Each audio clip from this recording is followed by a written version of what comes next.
morning po, Ma'am Bunag. This is Noel Singalawa po from CPE 202 po. This program po ay basic POS po, and explaining po kung paano po nag-work yung program. First po, in-apply ko lang po yung previous activity po natin na login, which is yung username and password login po, na kapag 3 times na mali yung password ay mag-e-exit po. Then ang inad ko lang po dito ay yung next po na ginawa ko ay nag-add po ako ng JPanel nag-read po para sa product.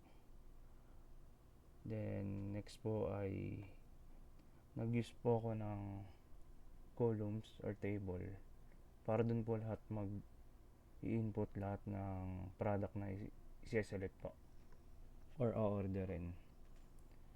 Then I'm using po image path para po sa mga product po, yung mga image niya. Ito po siya. So take note lang po na ay be careful po sa kapag lalagay po ng image, kasi medyo maselan po.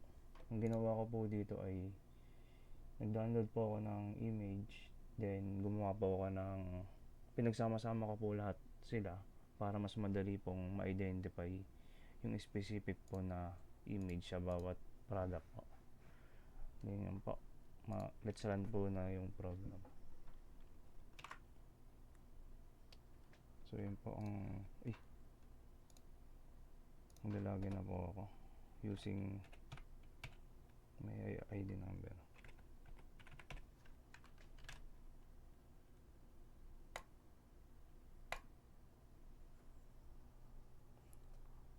So yun po, ito po yung sinasabi ko pong scroll pane JPanel.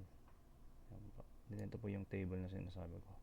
Try po natin mag-order ng pancit canton.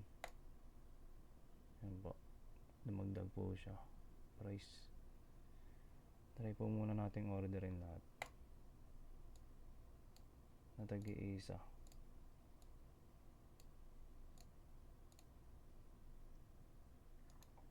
So sequence po nag-add. So yun po, bali na pag-order po tayo ng tag-iisa.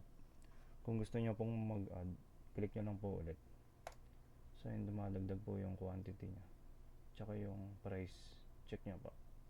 Click po ako ng magdadagdag pa po ako ng isa sa pancit canton.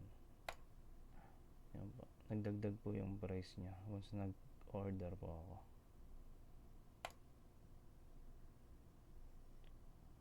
So yun lamang po, ma'am. Thank you po.